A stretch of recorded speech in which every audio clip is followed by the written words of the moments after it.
உச்சநீதிமன்றம் வந்து சில விஷயங்களை வந்து சொல்லியிருக்காங்க. இதுவரைக்கும் 143ல கேட்கப்பட்ட எல்லா கேள்விகளுமே குறிப்பிட்ட ஒரு மசோதா தொடர்பா இருக்கும். ஒரு சட்டம் தொடர்பு, ஒரு சட்டம் கொண்டு வரப்பட்டிருக்கு.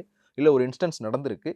இதுல இது சரியா இருக்குமா? இது கான்ஸ்டிடியூஷனுக்குள்ள வருமா? வராதா? அப்படிங்கிறத பத்தி இருக்கும். ஆனா இந்த கேள்விகள் இருக்கு இல்லையா? இந்த 14 கேள்விகளும் அரசியலமைப்பினுடைய அடிப்படை தொடர்பிலானது. அரசியலமைப்பு சட்டம் ஆளுநர்களுக்கும், குடியரசுத் தலைவருக்கும் சில விஷயங்கள வந்து சில அதிகாரங்கள, சில அ டியூட்டீஸ வந்து வழங்கியிருக்கு.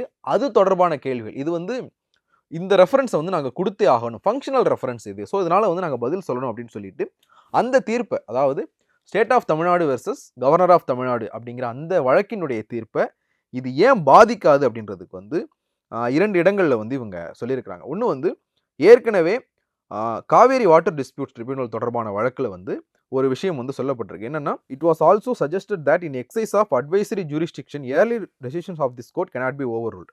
அட்வைசரி ஜூரிஸ்டிக்ஷன்ல வழங்கப்படுற பதில்கள் மூலமா ஏற்கனவே இந்த நீதிமன்றம் கொடுத்திருக்கிற தீர்ப்புகளை வந்து இந்த அட்வைசரி ஜூரிஸ்டிக்ஷனுடைய பதில்கள் ஓவர் ரூல் பண்ணாது அப்படிங்கிறது வந்து சொல்லியிருக்காங்க.